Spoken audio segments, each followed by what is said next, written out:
You've been arrested for domestic violence. Can you go back to your house?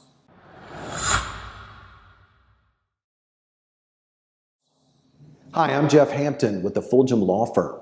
Thank you for joining us here today. I want to welcome you to our YouTube channel. And today I want to talk about that. Maybe you've been wrongfully arrested for domestic violence, some type of family violence allegation, and now you've been released from jail and you have no idea, am I legally allowed to go back to the house? How does this protective order thing work? I've just been given a long list of conditions of things I'm being told that I can or can't do. How does this play in with me being able to have contact with someone? By the way, if you wait around to the end of this video, I'm going to give you that free ebook, and we're going to spend a little bit of time talking more about domestic violence. So let's jump into this. Number one, let's talk about emergency protective orders, because it's really broken down into two parts. Number one, do you have a protective order in place? Number two, what about a no contact order? Now, under Texas law, what is an emergency protective order? Well, under Texas law, both on if you're arrested, even if you don't end up having a charge brought against you, many times a domestic violence arrest will end up requiring at least a 30, 60, or 90-day emergency protective order that is issued.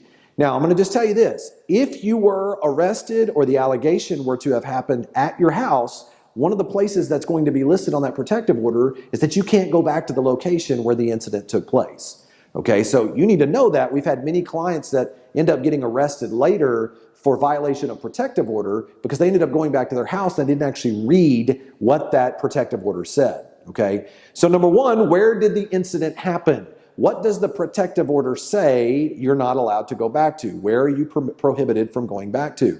So it's important to realize, number one, those arise automatically out of a domestic violence issue. But number two, the question becomes, on an emergency protective order, how do I remove it? Is there a way that I can remove that protective order under Texas law? Well, what can happen is an attorney can file a motion to modify a protective order. What happens is you would need to hire an attorney. A criminal attorney can get on that and file a motion to modify the protective order. And one of the first questions that needs to be brought up by your criminal lawyer is, okay, first of all, does the alleged victim want to prosecute? Are they willing to drop the case? Are they willing to provide an affidavit in order to say that they are no longer scared, or they're not, maybe this has been blown out of proportion? They want to identify very clearly they are not presently in fear of the defendant, the person who has actually been charged with this and given the protective order. If that affidavit is provided, it greatly increases the probability of a much more speedy approval for a request to modify that protective order. The judge could turn around and modify that order to allow what they call complete contact. You could have total contact and just remove the order completely. Or they could allow no harmful or injurious contact between the parties, which would then mean that you could have contact with that person. And more importantly, you want to be able to go back home.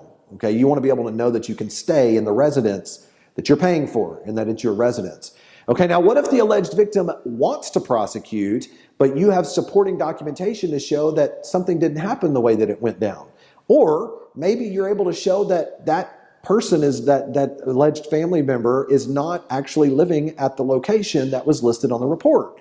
Well, one of those situations, your attorney can also file a motion to modify the protective order, have an actual formal hearing where that information can be shared, and you can make sure and know that you are being protected, so that way there's a possibility that that protective order can still be modified so that you can go back home. For instance, we had a client that we represented where we were able to show that the alleged victim was living in a completely different place now. And then after confirmation that that was the case, the judge changed that protective order to allow the client to move back home so that they didn't have to continue to pay for a hotel while they were fighting their case. Now, if they are not removed, if that protective order is not removed, you could end up with being able to make other modifications to that protective order, but it must be done through the efforts of your attorney. Okay. Now, finally, that's the protective order. What about the no contact order? What if there is you got a list of bond conditions and those bond conditions say you're not allowed to contact someone? Well, how does that happen? Well, many times that happens automatically because of the fact that Texas has these zero tolerance policies for domestic violence cases. So one of the things that can happen there, you can go about the same process to remove that no contact order on your bond conditions, particularly if that alleged victim wants to have contact with you.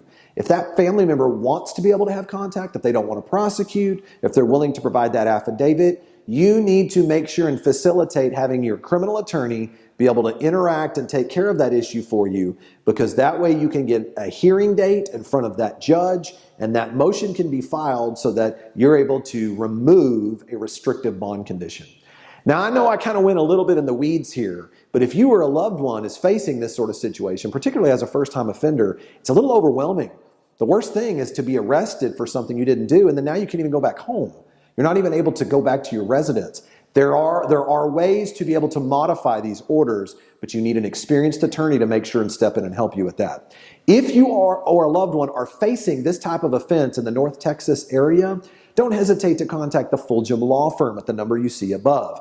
We'll be happy to provide you a free case analysis and consultation and see if we can be a good fit for you, okay? Now, I promised you that free ebook. Essentially, it's the ultimate guide to domestic violence. This is how to beat a domestic violence case in Texas, and it gives you a little bit of a more in-depth look at how Texas handles domestic violence cases. Click on through down to the bottom of the page on the YouTube video here, and you'll see a link. You put in your email address, we'll send that over to you. And if you've liked what you've heard here today, subscribe to our YouTube channel, like this video.